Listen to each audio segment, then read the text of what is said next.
ওই যে রেসের লেগে গেছিল, মানে বাতা দুয়ে না 1 মাসের টাকা তুলে আনছিল, আর 1 মাসের টাকা তুলবো, মানে অ্যাকাউন্টের নাম্বার লাগে, ফর্ম লাগে, জমা দূর লাগবো, এর লেগে আরেকজনের গেছিল রাস্তা ভারী আর কি।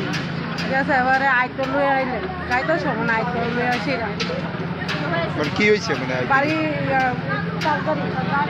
বড় গাড়ি ধাক্কা দিছে। হ্যাঁ।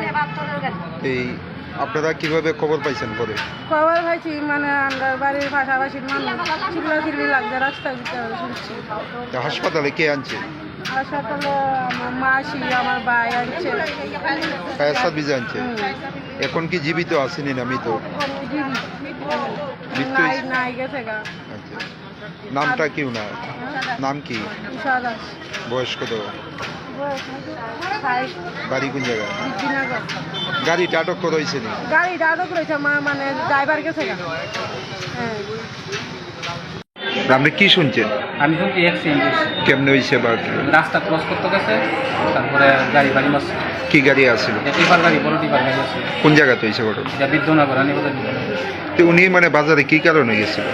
বাজারে না, দোকানে গেছিল আর কি। কি কারণে? একটা জিনিস আনতে গেছিল, তারপরে রাস্তা ক্রস করার পরে বাস রাস্তার ভিতরে গাড়িটা গেছে। পরে আপনারা কিভাবে খবর পাইছেন? পরে আমি পাড়ার ভিতরে সেই খবর দিচ্ছি, আমরা গেছি, তারপরে ফায়ার সার্ভিস নিয়ে এসে জীবিত আনার পর মৃত্যু হয়েছে কোন সময়? এই তো 10-15 মিনিট যে গাড়িটা ধাক্কা দিছে গাড়িটা আটক করা হয়েছে নি? আটক করেছি, রানীবাজার থানাতে আছে। থানাতে চালককে আটক করেছে। চালক পাওয়া গেছে, চালক নামটা কি ওরা? উষা দাস। উষা দাস। বয়স কত? বয়স প্রায় 70। বাড়ি? বাড়ি রানীবাজার বিদ্যুনগর। মশলা হাতে নয় চামচে তুলুন। লংতরাই গুঁড়ো মশলার প্রতিটি 250 গ্রাম প্যাকেটের সাথে 1টি চামচ ফ্রি। লংতরাই গুঁড়ো মশলা, রান্নায় তোমাকে চাই।